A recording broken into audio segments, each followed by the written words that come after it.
Bonjour à tous, aujourd'hui je vous retrouve pour une nouvelle vidéo.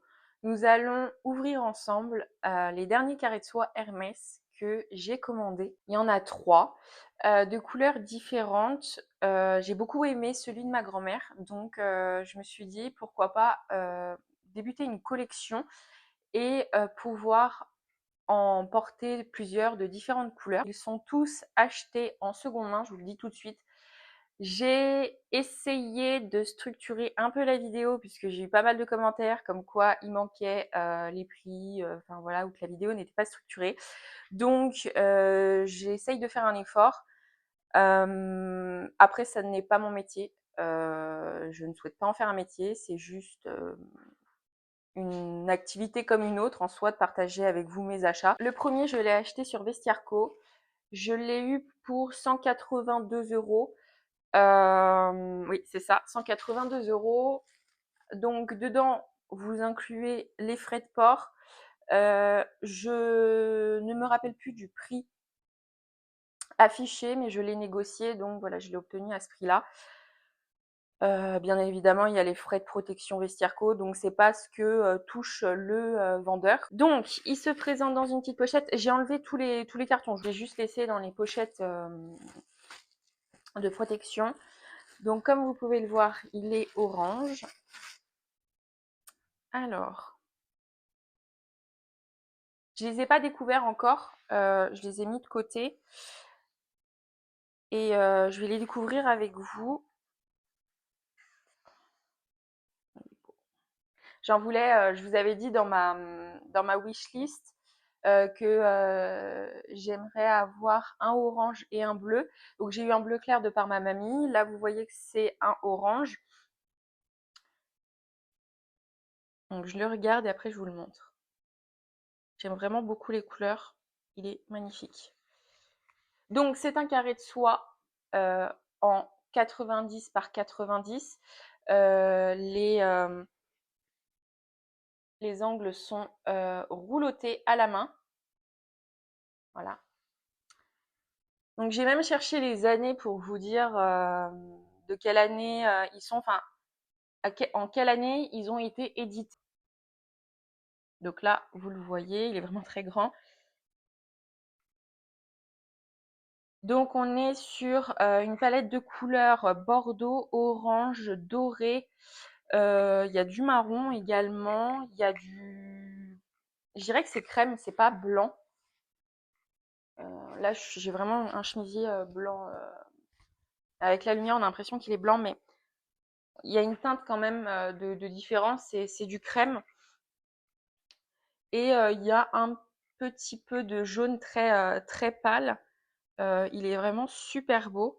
Donc c'est le Pouès de chez Hermès qui a été illustré par Philippe Ledoux. Oui. En 1973, la première édition est parue. Donc il est possible que celui-ci ait été réédité. Qu'est-ce que j'ai de plus à vous dire dessus? Eh bien, rien de bien particulier. Je vais l'essayer. Bon, après, il faut à tout prix que je regarde les différentes manières de nouer les carrés de soie Hermès.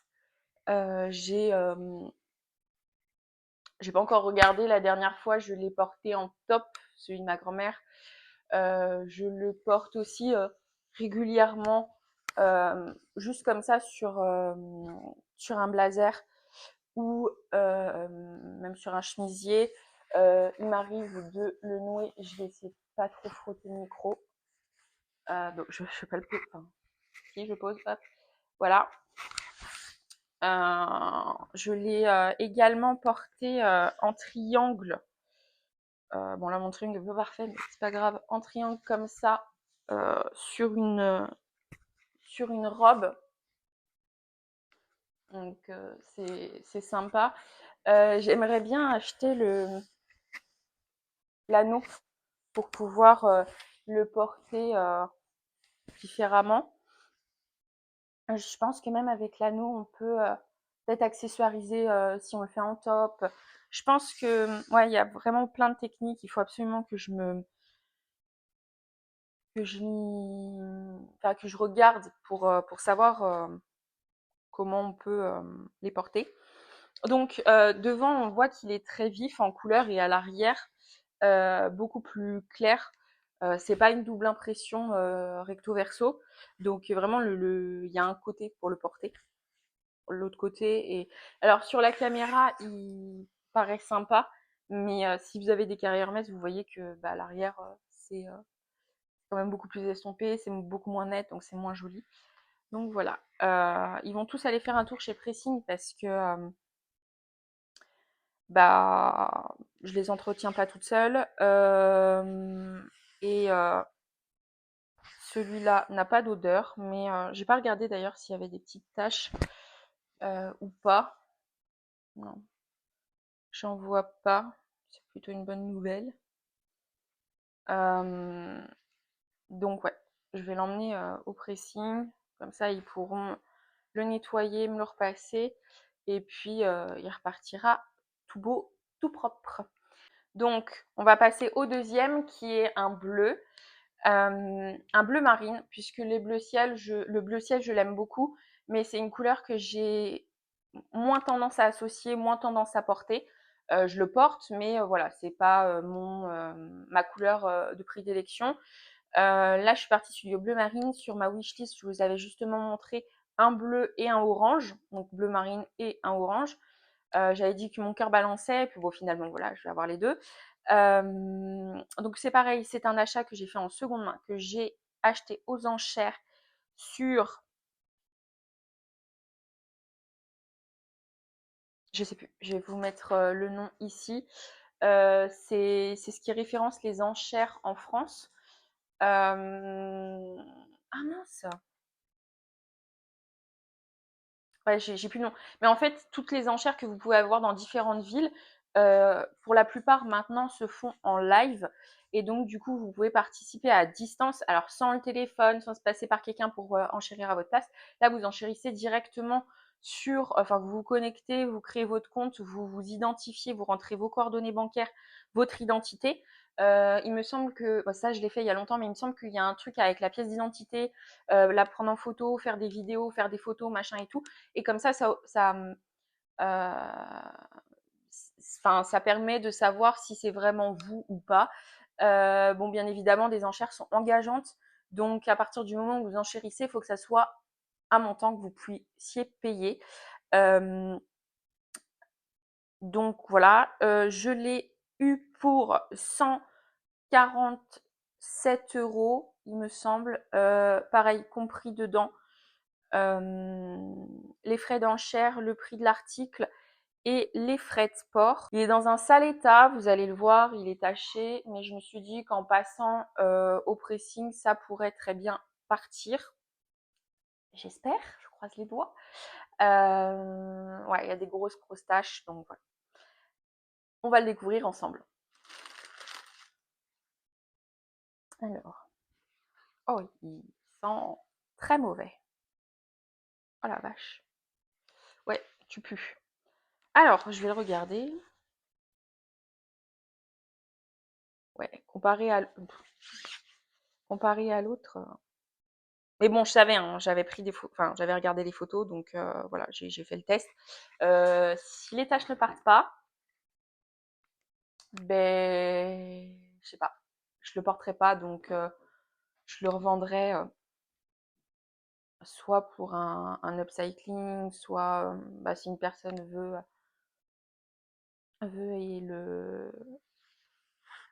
et enfin s'en fiche des tâches. Ouais. Bon, pour le moment, je ne sais pas. Donc, il s'agit toujours d'un carré 90 par 90. Donc, les couleurs prédominantes sont le blanc, le crème, le marine, le doré, le marron. J'espère que vous voyez bien parce que moi, je vois strictement rien. Donc, logiquement, je me suis mise debout pour justement avoir assez de recul et pouvoir vous le faire glisser comme ça et le montrer intégralement. Donc, j'espère que vous verrez bien. Celui-ci, c'est éperon d'or. Donc, il est marqué au milieu. Voilà. Toujours avec les rebords roulotés à la main. Le roulotage n'a pas bougé tout comme l'autre. Voilà, enfin tous les carrés Hermès sont roulotés à la main. J'ai mes cheveux qui partent en cacahuète. Donc tous les carrés de soie Hermès sont roulotés à la main. Donc celui-ci a été illustré par Henri Daubigny. Donc je ne l'ai pas montré sur l'autre, mais normalement il y a des signatures. Moi je les ai vues sur les photos, c'est pour ça que j'ai cherché exactement. Donc voilà, on voit qu'il y a une signature ici. Donc H Dorigny, donc Henri. Il a été édité pour la première fois en 1974. Ils sont tous à peu près de la même période. L'autre c'était 73, celui-là c'est 74. Et celui d'après c'est pareil, c'est pas très loin. Donc voilà. C'est un modèle que je trouve très chic, très facile à porter.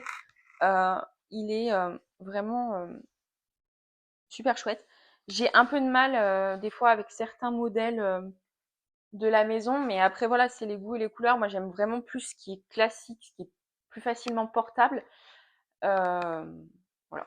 Donc vous voyez, sur un chemisier, sur un blazer, sur une robe, enfin même en, j'ai essayé de pas taper le micro, même en top, comme ça, c'est super sympa, en ceinture sur une robe, dans les cheveux. Enfin voilà. Qu'est-ce que j'ai plus à vous dire? Bah rien. Si c'est marqué Hermès Cellier Paris. Voilà.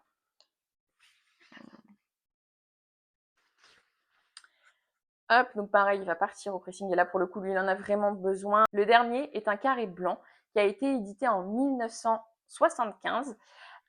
Donc, je vais vous le présenter. Celui-ci, je l'ai acheté en seconde main sur Vestiaire.co. Donc, tout compris, je l'ai payé 200 €. Pareil, je ne sais plus. En fait, c'est simple. Moi, quand j'achète sur Vestiaire.co, Vinted, enfin tous ces types de plateformes, j'essaie toujours de négocier un petit peu, même si j'ai un rabais de 10 ou 15 €, ça me permet de payer les frais de protection et les frais de port. Voilà, c'est pas, enfin voilà, j'essaye toujours. Après, si l'acheteur, si pardon, le vendeur ne veut pas et que je suis vraiment intéressée par l'article, ce n'est pas quelque chose de bloquant pour moi, je l'achète. Mais voilà, j'essaye toujours parce que on se dit, on sait jamais. Je regarde aussi les dates de publication des articles. Ça me permet plus ou moins de négocier un peu plus. Voilà, puis bon, si le vendeur ne veut pas et que c'est vraiment un coup de cœur, je le prends et puis voilà. Après, je fais jamais des propositions déraisonnables où, je sais pas, on va avoir un article d'affiché à 250 € et je vais en proposer 125. Non, enfin, au bout d'un moment, faut rester raisonnable. Je vais essayer peut-être de descendre à 200 et puis je sais qu'il va y avoir un jeu derrière de surenchère où des fois il y a des personnes qui acceptent tout de suite parce qu'ils veulent s'en débarrasser ou qu'ils ont besoin d'argent. Mais voilà, il va y avoir un petit jeu entre la personne et puis en règle générale, on arrive sur un moite-moite et puis on va être à par exemple 225 et je suis très contente. Voilà. Donc, passons au carré. Donc toujours un 90 par 90, je crois que c'est vraiment ma taille de prédilection. J'essaierai quand même un peu plus petit. Pourquoi pas, on verra. Je vais essayer de voir si j'arrive à en trouver un en seconde main. J'ai pas trop regardé les modèles qu'il y avait en boutique actuellement. Je pourrais, là, voilà, je vous présente que des carrés seconde main. Celui de ma mamie, c'était un seconde main parce que c'est un héritage du coup. Mais je n'ai pas, je suis pas contre en acheter un en boutique. J'ai juste pas assez checké le site. Je suis plus d'avis à acheter en boutique parce que du coup, on peut vraiment voir les couleurs, enfin, l'essayer, le porter, le machin, plutôt que de le commander sur site, l'essayer à la maison, le retourner si ça va pas. Je suis pas trop fan. Ouais, je suis pas trop fan. Après, voilà. Le tout, c'est qu'en boutique, la tenue qu'on porte, il faut que ça soit quelque chose de neutre pour que le carré ressorte bien. Parce que si, je sais pas, vous essayez un carré rouge et que vous êtes habillé en orange ou en jaune, ça peut ne pas forcément aller, quoi. Alors, il est trop beau. Pareil, très classique. Il a été édité pour la première fois en 1975. Il a été illustré par Vladimir Ribaltenko. J'espère que je dis bien. Je suis désolée si je l'écorche. Je l'affiche ici. Il est signé d'ailleurs pas de son nom intégral, donc je pense que c'était soit trop long, soit trop compliqué. Elle est où la signature? Je l'ai vue sur les photos, donc ah voilà. C'est marqué Ribal uniquement. Voilà. Donc je sais pas pourquoi, c'est juste ça. Et donc là, il s'agit du carré Les Cavaliers d'Or de la maison Hermès, toujours, encore et toujours. Donc là, on est sur une palette de couleurs blanche, dorée, marron. Et on a un petit peu de bleu, très joli bleu, et de gris d'ailleurs. Mince, là. Je vais faire comme ça. Et donc là, on voit qu'il y a du bleu. Et il y a du gris taupe. Il est vraiment très très joli et très très chouette. Et j'aimerais bien, je vais prochainement vous présenter mon dressing, ce qui devrait pas tarder à être fini. Je vais faire pas mal de vidéos là-dedans où je range des cartons, je range des vêtements, des chaussures, j'organise mon dressing, enfin voilà, je fais de la déco, tout ça, puisque je peux pas passer mon temps à faire des unboxings. Mon compte en banque, au bout d'un moment, va me dire stop, tu arrêtes là. Et, et pour le coup, j'aimerais bien mettre un îlot central dans le dressing. Et j'aimerais poser un carré de soie sur l'îlot et le recouvrir d'une plaque de plexiglas. Donc voilà, je sais pas pour le moment. Après, si c'est un petit carré qui a un défaut, qui est pas portable, why not? Le bleu, j'y ai pensé, mais il est vraiment trop taché, donc ça n'ira pas. Potentiellement, un qui a un tout petit trou d'un côté ou qui a été, par exemple, il y en a beaucoup qui les mettent en tenture sur un mur, des petits clous, ou qui les mettent sous cadre, enfin voilà. Et j'aime beaucoup. Donc voilà. Après, à voir si je prends un 90 ou une autre taille. Ce sera vraiment en fonction de l'îlot et du rendu que je souhaite. Mais ouais, prendre un carré qui n'est pas portable, c'est plutôt pas mal parce que au moins, bah, je serais pas attirée à vouloir l'enlever et le porter. Et puis, bah, il aura une utilité sympa plutôt que de, euh, de le jeter. Enfin, voilà. Donc, après, je ne mettrai pas 200 € dans un carré que je vais utiliser pour une décoration. Enfin, voilà. Je pense que il y en a qui sont moins chers, qui sont un peu abîmés, qui peuvent être portés, enfin qui peuvent être mis pour utiliser pour une décoration. Je l'aime vraiment beaucoup. Alors lui pour le coup, le doré va ressortir sur ma tenue, mais ne ressortira pas le clair. Je savais pas trop comment m'habiller, parce que bon, je connaissais bien évidemment les couleurs, vu que c'est moi qui les ai achetées. Mais je savais pas trop comment m'habiller. Je me suis dit blanc, c'est ce qu'il y a de mieux parce que ça va ressortir. Enfin, c'est ce qui va permettre de refaire ressortir tous les carrés. Là même avec mon chemisier blanc, en fait, c'est sympa parce que pour le coup, il y a vraiment, on voit vraiment beaucoup le doré. Je l'aime vraiment beaucoup, beaucoup. Et bah du coup, c'est celui-là que j'ai payé le plus cher parce que ouais, on était sur le orange à 180, je sais plus ce que je vous ai dit, 140 et des patates le bleu et là 200 €. Donc voilà. Vraiment très chouette. N'hésitez pas à me donner d'ailleurs en commentaire les noms des carrés que vous possédez si vous en avez. Parce que moi, ça peut me donner des idées, ça peut me permettre d'aller découvrir de nouveaux modèles et pourquoi pas bah, de recraquer et de refaire une vidéo. Oh, ouais. Donc voilà. Eh bien, écoutez, je vous remercie d'avoir regardé la vidéo. J'espère que vous avez apprécié. Je vais essayer de reprendre ma régularité de vidéos tous les dimanches. J'ai eu pas mal de choses, aussi bien dans mon travail de déplacement où bah, j'étais pas à la maison. Donc pareil pour faire du montage et tout, c'était un peu compliqué. À la maison, on a continué les travaux, donc ben, le temps où j'étais à la maison, je vous avoue que j'avais pas le temps de faire le montage. Euh, ou j'étais trop claquée le soir, parce que souvent je fais mes montages dans le lit le soir. Et là, en fait, je me posais, c'est fini. Dans les 3 minutes, j'étais plus là. Donc, euh, donc voilà. Je vais essayer d'être à nouveau régulière, puisque c'est vrai que bah, je tenais bien le rythme. J'ai tout de même, bah si je crois que j'ai loupé une semaine, mais j'ai quand même essayé de vous publier au moins une vidéo par semaine. Voilà. Mais après maintenant, ma chaîne, elle a commencé à avoir pas mal de vidéos, donc s'il y en a que vous n'avez pas vu, vous pouvez les regarder, vous pouvez réagir dessus. Et voilà. Eh bien, écoutez, je vous remercie à nouveau et je vous dis à la semaine prochaine pour une prochaine vidéo. Ciao!